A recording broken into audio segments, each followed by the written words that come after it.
Siempre a la primera epístola del apóstol Juan, capítulo 5, versículos 16 y 17. Primera epístola de Juan, capítulo 5, versículos 16 y 17.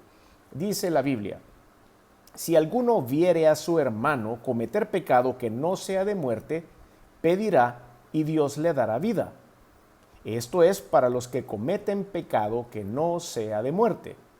Hay pecado de muerte por el cual yo no digo que se pida.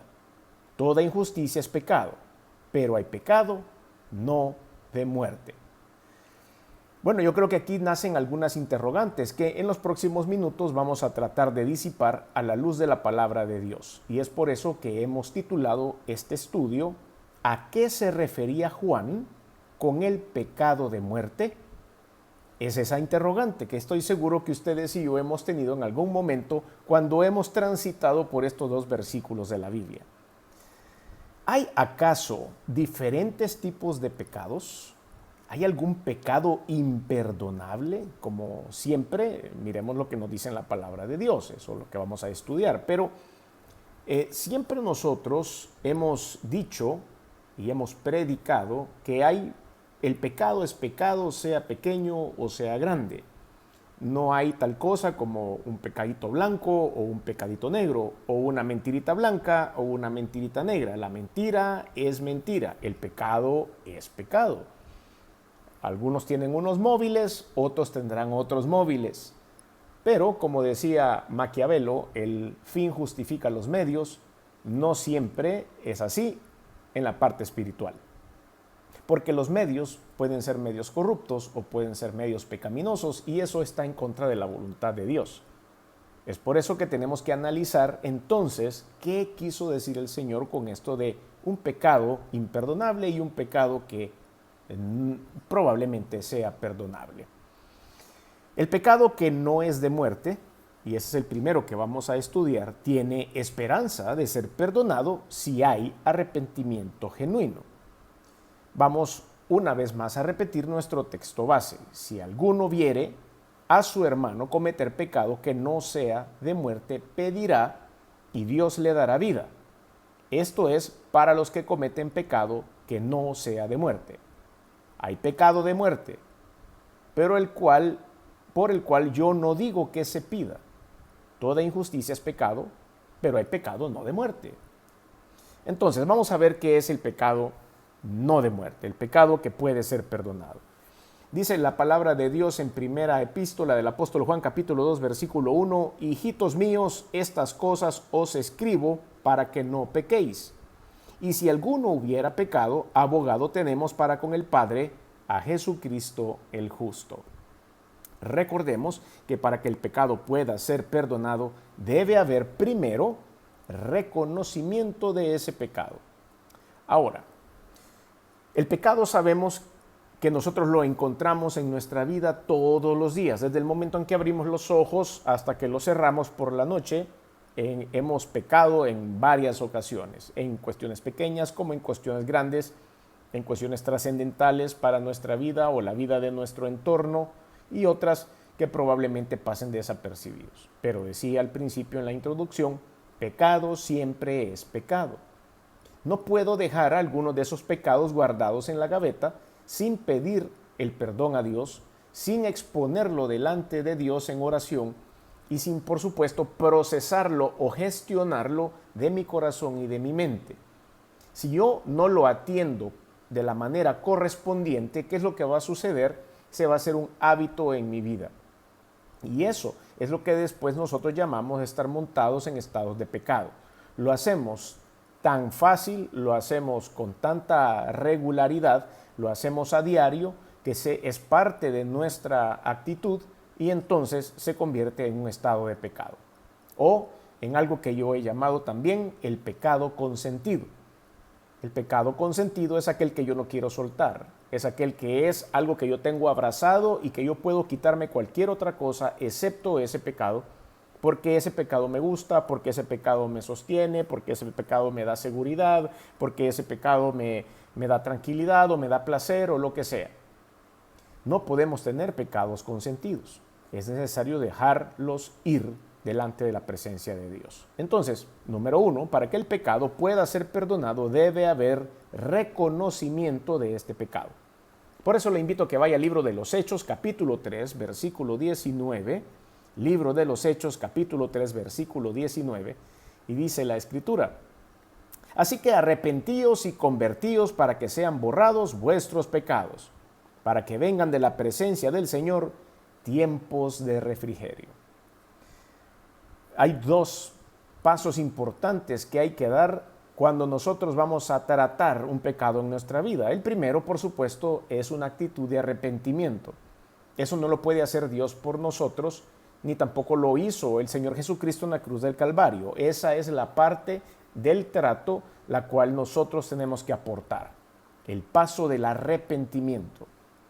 Después dice arrepentíos y convertíos. ¿Qué quiere decir la palabra conversión? Es cambiar un pensamiento, es cambiar una ruta.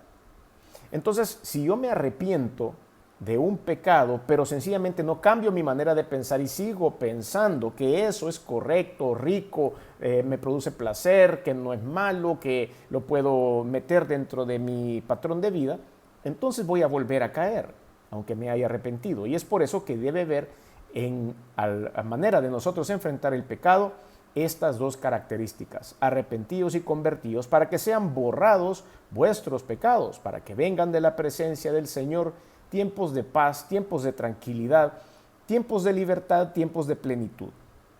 Cuando uno se ha visto abrazado por el pecado o esclavizado por el pecado y de repente uno puede decir soy libre. Vamos a poner el caso del cigarro.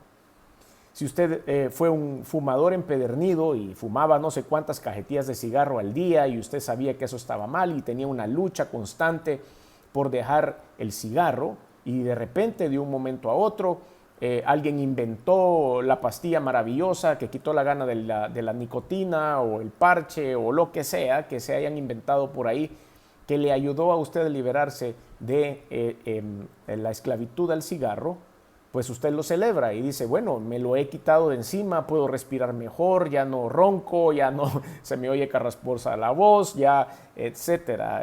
Mis dientes se ven más blancos, lo que usted quiera, todas las consecuencias o efectos secundarios que tiene el cigarrillo, la nicotina. Pero todo esto le va a traer a usted tiempo de refrigerio. Lo mismo sucede con el pecado. Cuando nosotros estamos pecando, estamos alejados de Dios. Aunque sea en un paso menos, un paso menos, un paso menos, y eso nos va alejando de Dios. Y es por eso que arrepentirse y convertirse de nuestros pecados nos trae refrigerio. Número 2, para que el pecado pueda ser perdonado debe haber arrepentimiento genuino, dolor desde lo más profundo por haber ofendido a Dios con mi pecado. Eso es lo que más necesito demostrar. La palabra de Dios dice en Mateo capítulo 4, versículo 17. Desde entonces comenzó Jesús a predicar y a decir, arrepentíos porque el reino de los cielos se ha acercado.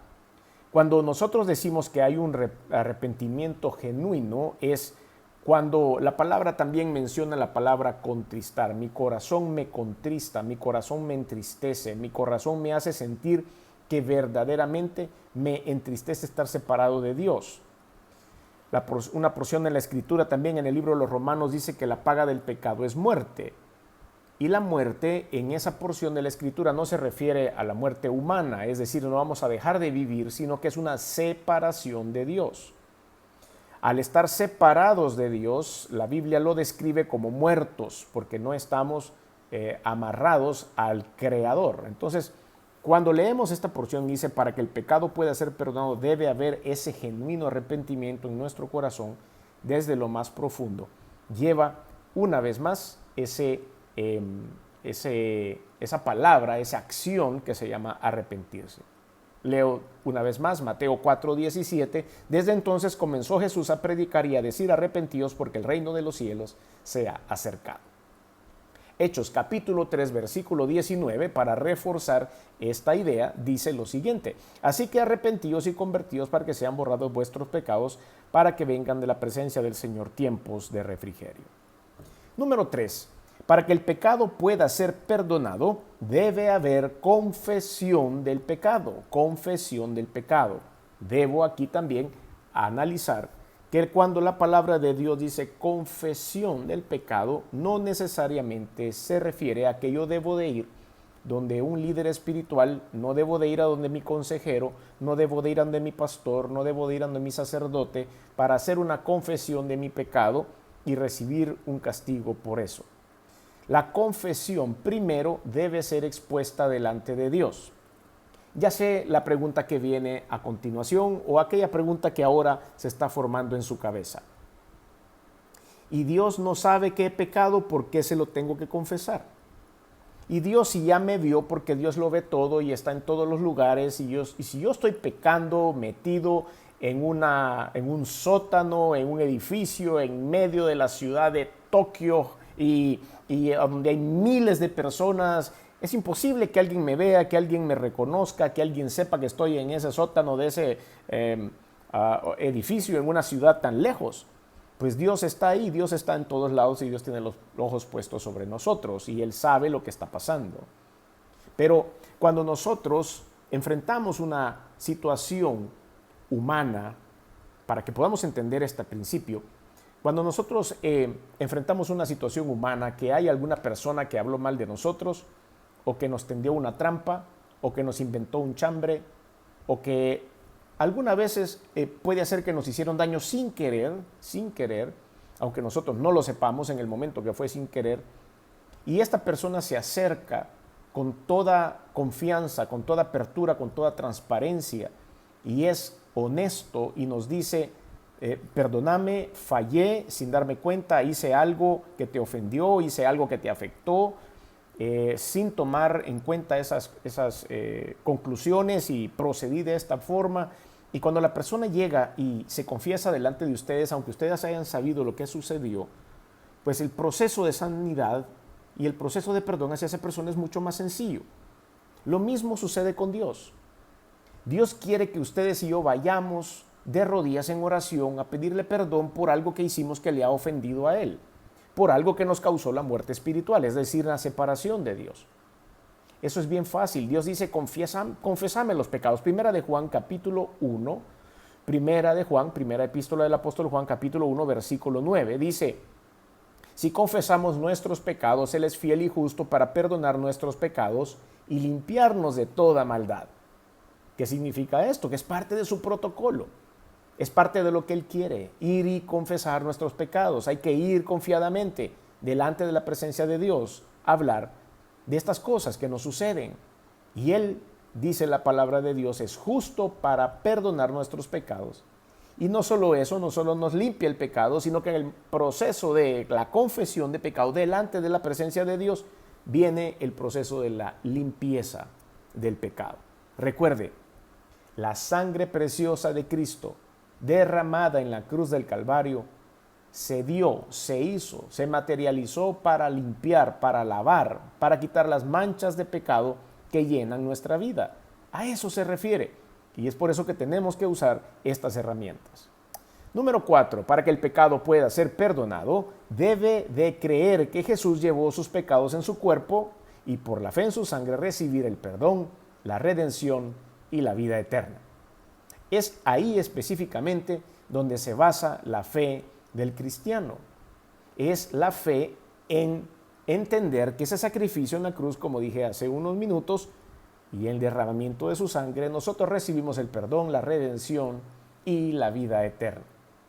Quiero aclararles algo que estoy seguro que ustedes saben. Ningún líder espiritual sobre la faz de la tierra, ningún hombre, por ungido que sea, por respaldado por Dios que sea, le puede a usted prometer estas tres cosas: ni el perdón de pecados, ni la redención, ni la vida eterna.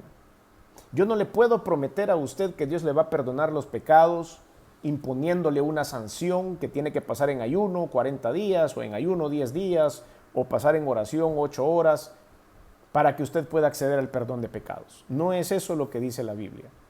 Yo tampoco puedo ser parte en el proceso de perdón entre Dios y usted, escuchándole a usted sus pecados. Si usted quiere venir y compartirlos conmigo porque eso le produce a usted una sanidad interior, pues hágalo.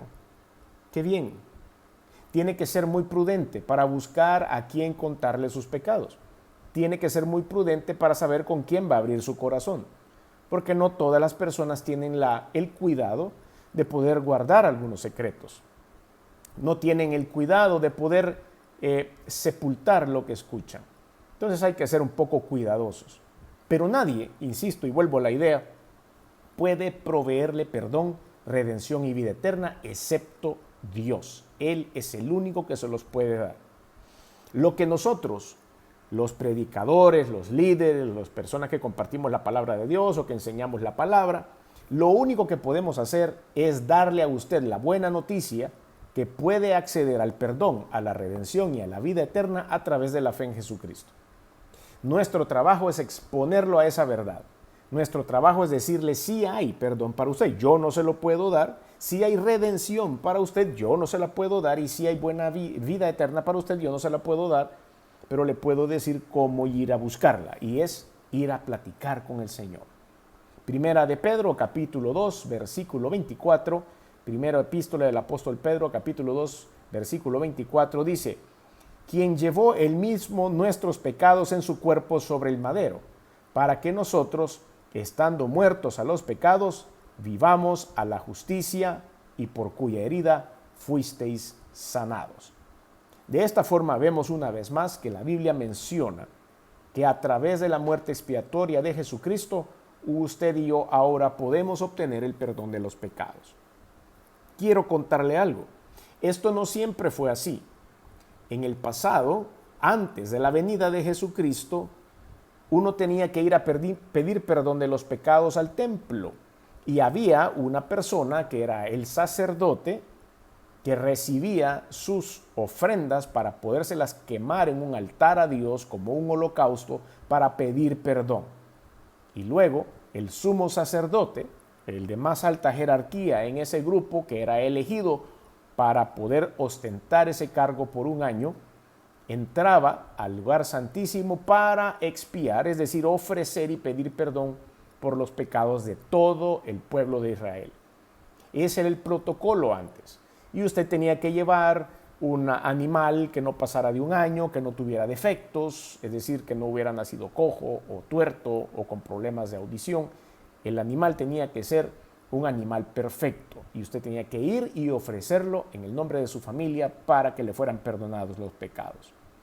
Pero cuando vino el Señor Jesucristo y murió en la cruz, la Biblia le compara como el Cordero de Dios que fue inmolado, el Cordero de Dios que derramó su sangre por nosotros. Él entonces fue ese sacrificio, ese holocausto que antes se hacía con animales, que antes se hacía para el perdón de la familia o se hacía para el perdón de todo el pueblo de Israel. El Señor Jesús se ofreció a sí mismo para que de una vez y para siempre, dice la palabra, haya habido un solo sacrificio: Jesucristo por usted y por mí. Hebreos capítulo 10, versículo 10, dice la Biblia: en esa voluntad somos santificados mediante la ofrenda del cuerpo de Jesucristo hecha una vez y para siempre. A esto se refiere. Romanos capítulo 3, versículo 25 dice: a quien Dios puso como propiciación por medio de la fe en su sangre para manifestar su justicia, a causa de haber pasado por alto en su paciencia los pecados pasados. Todo este proceso tiene un propósito y es el propósito de la limpieza del pueblo, de esa santificación, de esa regeneración, del perdón de pecados y del ofrecimiento de la vida eterna en Jesucristo. Efesios capítulo 1, versículo 7 dice la Biblia: en quien tenemos redención por su sangre, el perdón de pecados. Entonces vemos que la mayoría, el 99% de pecados que nosotros cometemos a diario tienen capacidad de perdón. Todos ellos aplican para que ustedes y yo podamos llegar con corazones abiertos, arrepentidos y convertidos, es decir, cambiando nuestra manera de pensar con respecto a eso que nos alejó de Dios. Y Dios ha dicho en la palabra de Dios que nos dará ese perdón, esa vida eterna, esa redención y esa santificación. Y es necesario que ustedes y yo entonces vayamos a buscar esta bendición. ¿Cómo lo puedo hacer? Pues eso lo puedo encontrar, como dijimos hace un rato, en el poder de la oración. Hay muchos que subestiman el poder de la oración.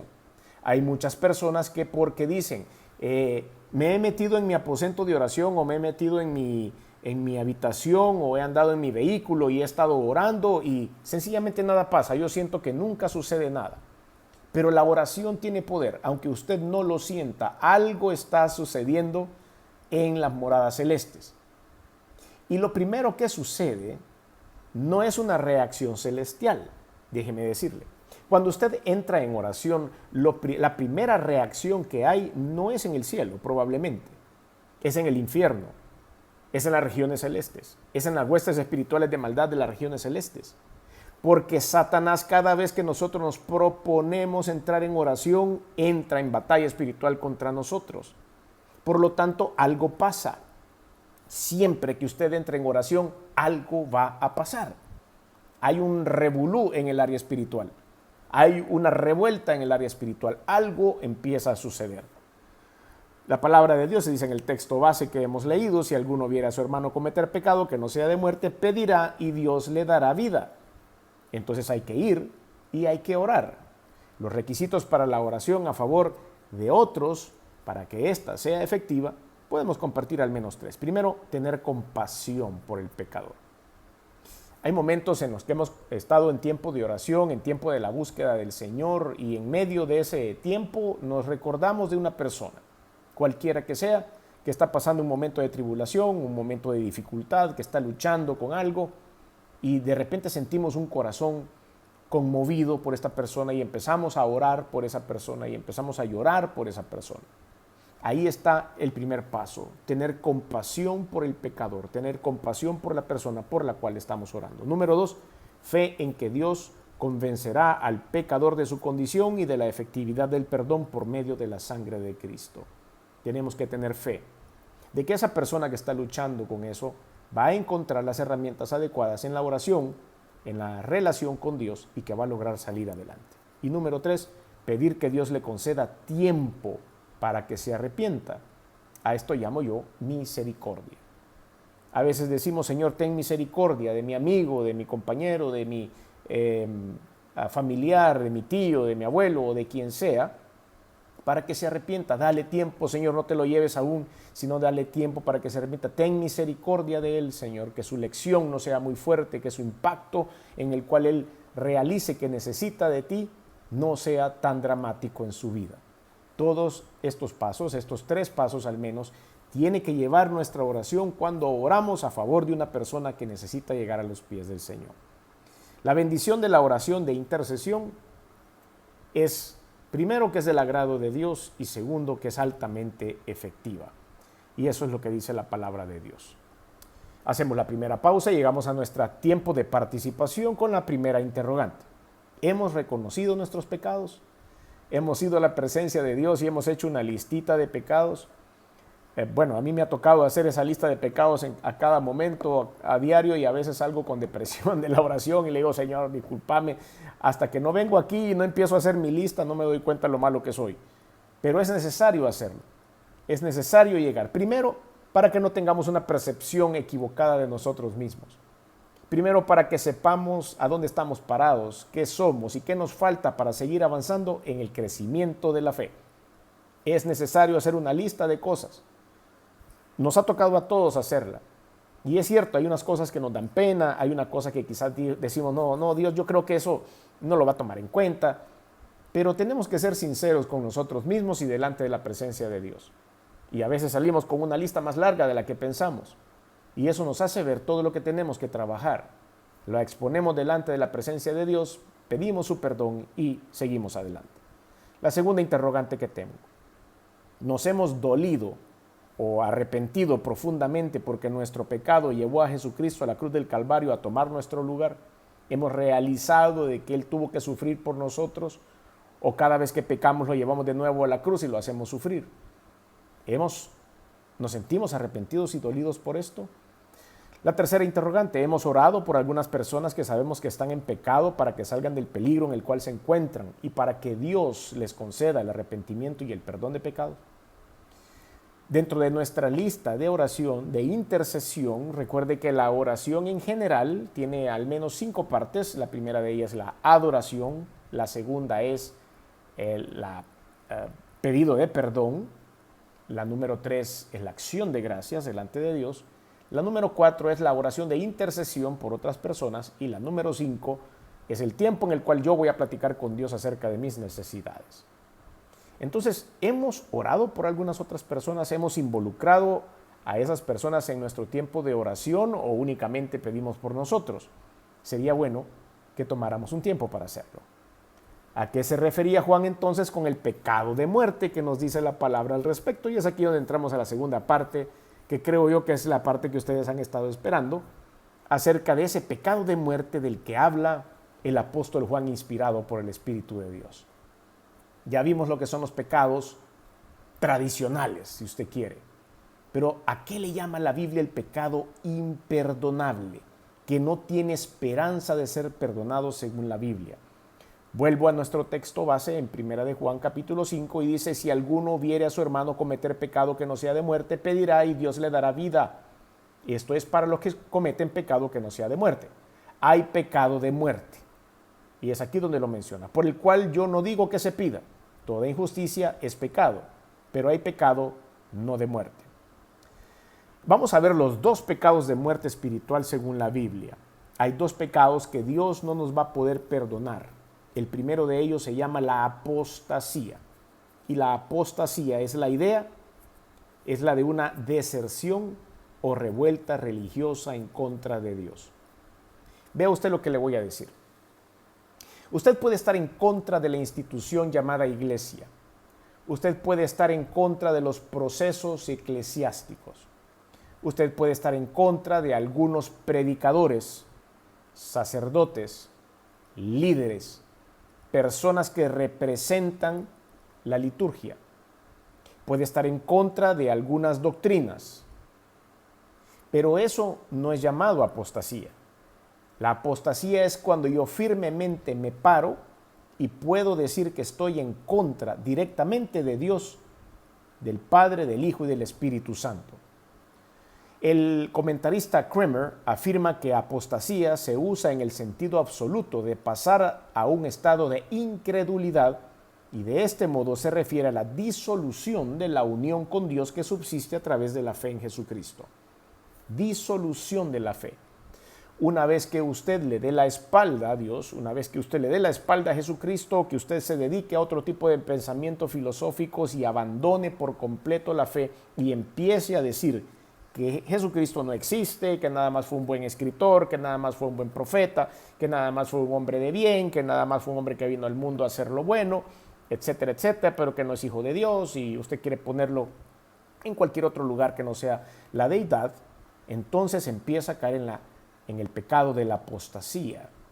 Este pecado, recuerde, es un pecado que solo los creyentes que han nacido de nuevo pueden cometer. Cuando renuncian voluntariamente a Jesús como su Señor, como su Salvador, y no tiene que ver con algunos que abandonaron la iglesia porque no habían nacido de nuevo. Hay personas que sencillamente no han nacido de nuevo, hay personas que no han dado el paso de fe, hay personas que no han querido desde que nacieron hasta este momento saber acerca de Jesucristo. Ellos sencillamente están en el pecado de la incredulidad, pero no en la apostasía. Para ser apóstata hay que haber conocido de Dios y ese pecado es imperdonable. Hebreos capítulo 6, versículos del 4 al 6 dice, Hebreos 6, del 4 al 6, porque es imposible que los que una vez fueron iluminados y gustaron del don celestial y fueron hechos partícipes del Espíritu Santo y asimismo gustaron de la buena palabra de Dios y los poderes del siglo venidero y recayeron, sean otra vez renovados para arrepentimiento, crucificando de nuevo para sí mismos al Hijo de Dios y exponiéndole a vituperio. Como vemos en esta porción de la Escritura, es muy, muy difícil. Dios sigue siendo soberano. Dios es el que escoge. Yo no puedo justificar, yo no puedo juzgar, yo no puedo señalar. Como lo he predicado en otras ocasiones, habrán sorpresas en los cielos. Porque el único que tiene El boleto de entrada al cielo es Dios y Él decide quién entra y quién no entra. Y quizá vamos a encontrarnos personas que pensábamos que no iban a estar ahí. Y tal vez no encontraremos personas que pensábamos que sí iban a estar ahí, iban a estar en otro lugar.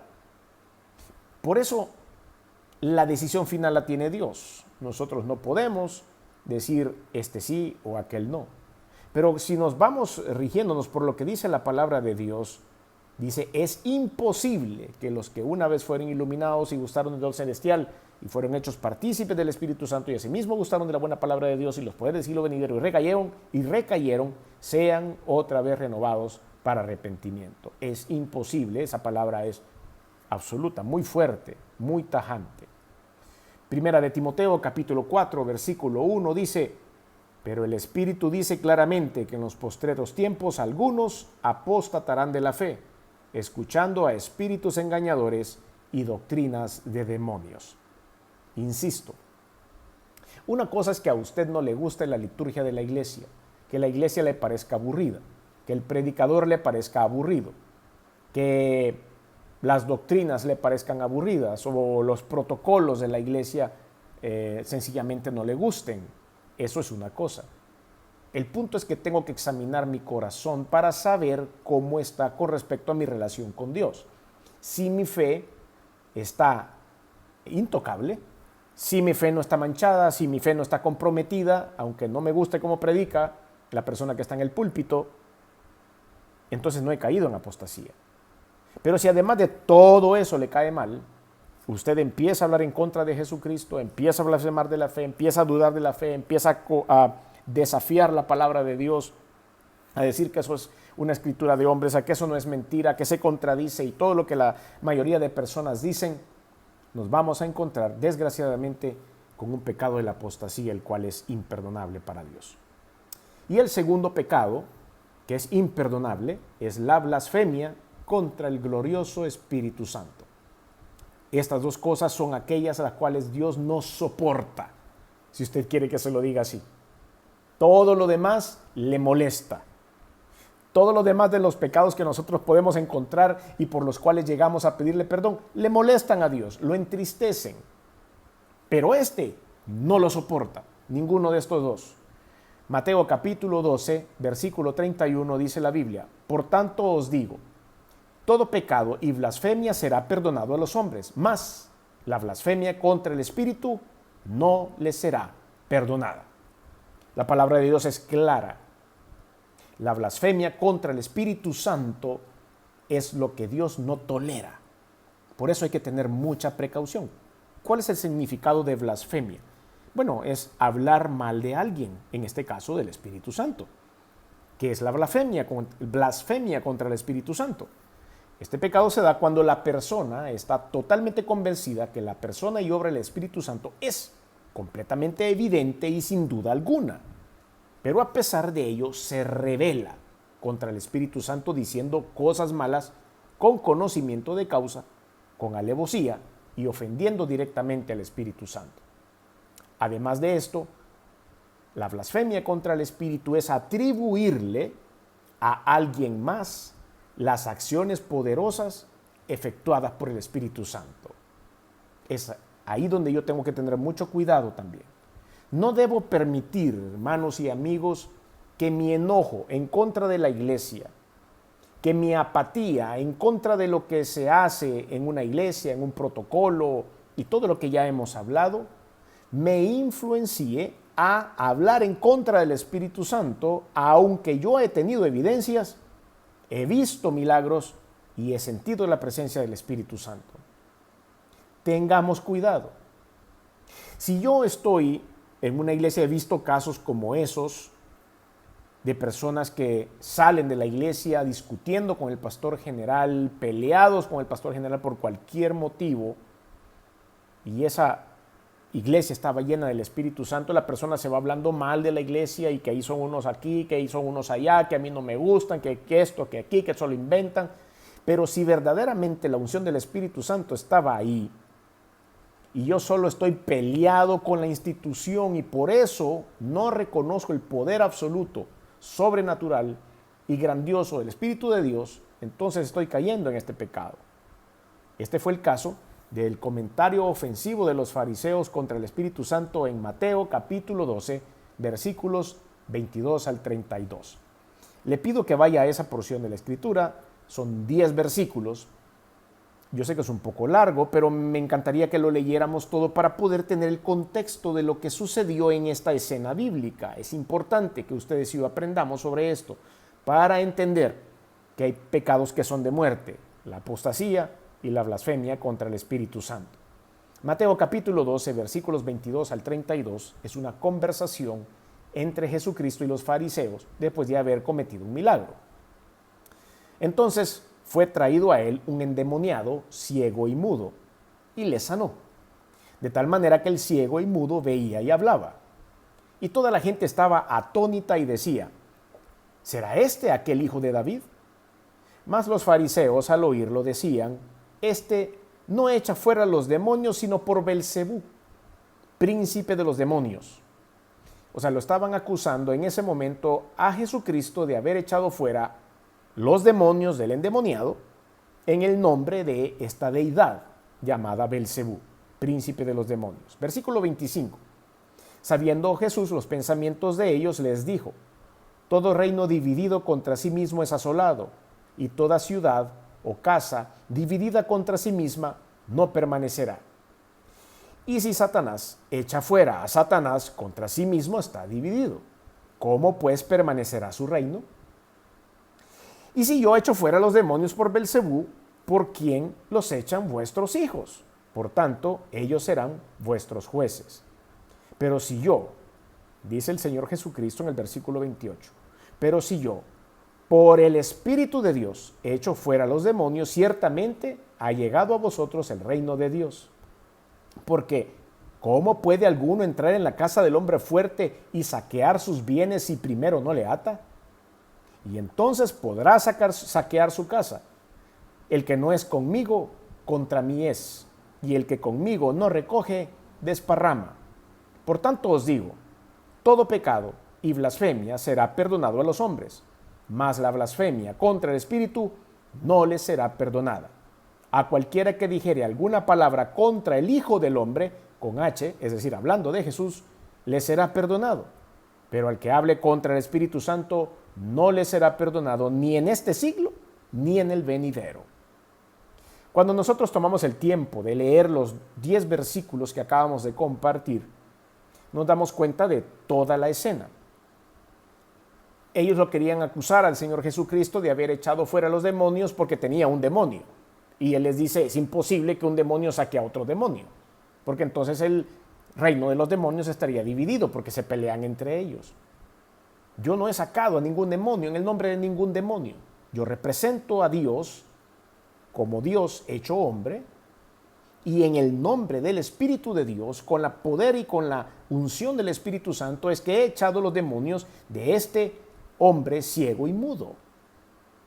Y es ahí donde nosotros vemos la sentencia de Jesucristo. No soporta, no tolera que los fariseos hayan hablado mal del Espíritu de Dios y que lo hayan blasfemado, asignándole a otra persona los milagros, la unción, el poder, la manifestación gloriosa del poder de Dios a través del Espíritu de Dios. Esos, mis queridos hermanos, son esos dos grandes pecados que Dios no puede perdonar. La gravedad del pecado de la apostasía y de la blasfemia contra el Espíritu Santo son de deuda eterna. Son pecados donde ya no hay retroceso para volver a Jesús. Por haber sido deliberadamente un desprecio y una renuncia voluntaria a su fe y la salvación en Jesucristo e ir en contra de Él. En estos casos ya no hay que orar, porque ya no hay perdón. Se oye feo, se oye difícil, porque la palabra de Dios en el texto base que hemos compartido dice, por el cual yo no digo que se pida, porque va a ser difícil que Dios pueda perdonar una blasfemia contra el Espíritu Santo o una apostasía. Terminamos con este tiempo de participación y tengo 2 interrogantes más. ¿Te has puesto en peligro al escuchar doctrinas de demonios o doctrinas ajenas a la verdad y a la fe en Jesucristo?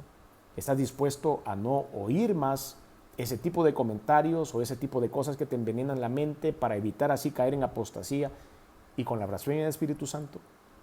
Y número 2, ¿valoras a la gloriosa persona del Espíritu Santo de Dios? ¿Es parte de tu fe? Él es Dios, recuerda, y la obra con poder aún hoy en día, por amor, por gracia, es parte de los cumplimientos de lo que deben suceder al final de los tiempos. ¿Está dispuesto a velar y cuidar su salvación como nunca antes solamente lo veíamos en hombres y mujeres de fe? El día del arrebatamiento de la iglesia está cerca. Estamos en los últimos 100 metros de la carrera. Cuidemos nuestra esperanza bendita. Cuidemos también nuestro conducto de salvación, que es la fe. Termino con Hebreos capítulo 10, versículos del 26 al 31. Porque si pecáremos voluntariamente después de haber recibido el conocimiento de la verdad, ya no queda más sacrificio por los pecados, sino una horrenda expectación de juicio y de hervor de fuego que ha de devorar a los adversarios. El que viola la ley de Moisés por el testimonio de 2 o 3 testigos muere irremisiblemente. ¿Cuánto mayor castigo pensáis que merecerá el que pisoteare al Hijo de Dios y tuviere por inmunda la sangre del pacto en la cual fue santificado e hiciere afrenta al Espíritu de gracia? Pues conocemos al que dijo, mía es la venganza, yo daré el pago, dice el Señor, y otra vez el Señor juzgará a su pueblo. Horrenda cosa es caer en manos del Dios vivo.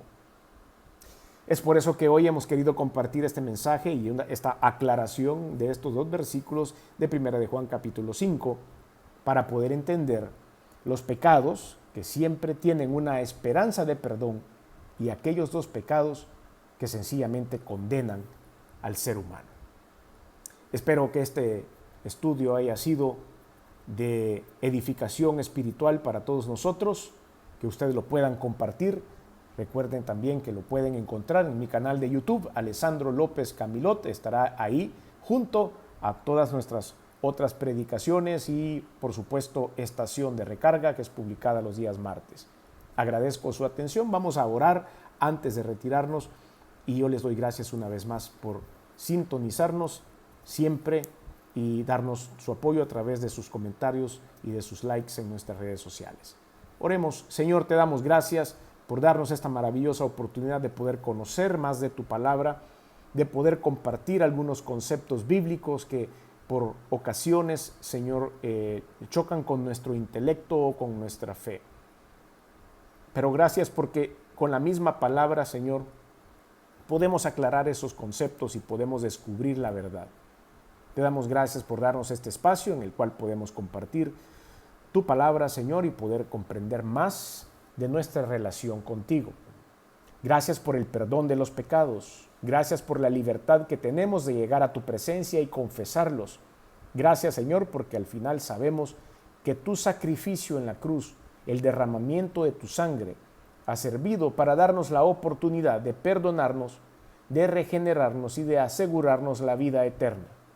Es por eso que hoy, Señor, te damos las gracias. Quiero invitarte a que hagas una oración.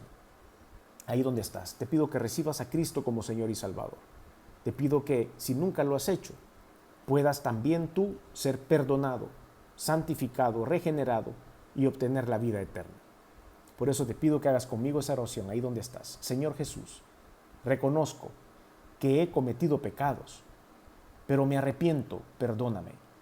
Reconozco hoy que tu sangre se derramó para limpiar mis pecados y darme vida eterna. Reconozco que resucitaste al tercer día y que estás sentado a la diestra de Dios. Por lo tanto, hoy abro mi corazón y te recibo en él como mi único y suficiente Señor y Salvador. Te doy gracias por darme esta oportunidad. Te doy gracias por darme la vida eterna y el perdón de pecados y te pido que me gobiernes a partir de hoy. En el nombre de Jesús. Amén y amén.